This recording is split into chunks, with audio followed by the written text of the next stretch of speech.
Good morning, guys. It's Andrea from the Codex Club.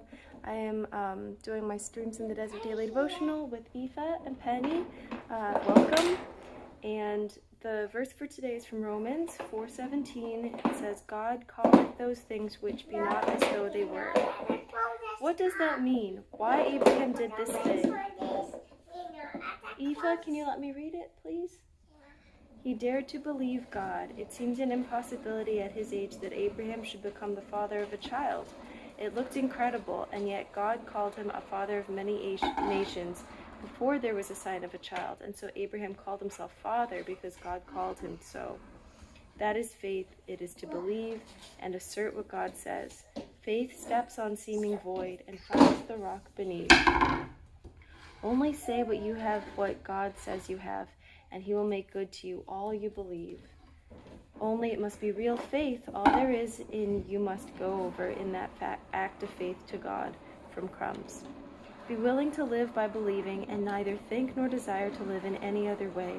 Be willing to see every outward light extinguished, to see the eclipse of every star in the blue heavens, leaving nothing but darkness and perils around.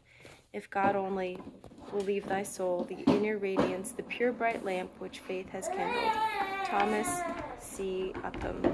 The moment has come when you get off the perch of distrust, out of the nest of seeming safety and onto the wings of faith. Just such a time as comes to the bird when it must begin to try the air.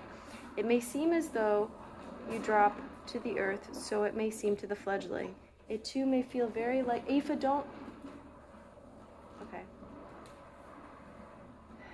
But it does not fall, its pinions give it support, or if they fail, the parent bird sweeps under and bears it upon its wings. Even so will God bear you, only trust him, thou shalt be holden up.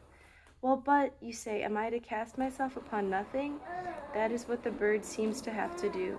But we know the air is there, and the air is not so unsubstantial as it seems. And you know the promises of God are there, and they are not unsubstantial at all. But it seems an unlikely thing to come about, that my poor weak soul should be girded with such strength. Has God said it shall? That my tempted, yielding nature shall be victor in the strife. Has God said it shall? That my timorous, trembling heart shall find peace? Has God said it shall? For if he has, you surely do not mean to give him the lie. Hath he spoken, and shall he not do it? You guys can play together. If you have gotten a word, a sure word of promise, take it implicitly, trust it absolutely, and the sure word you have, nay, you have more, you have him who speaks the word confidently. Yea, I say unto you, trust him. J.B. Figgis, M.A. Thank you guys so much for watching. I will see you tomorrow.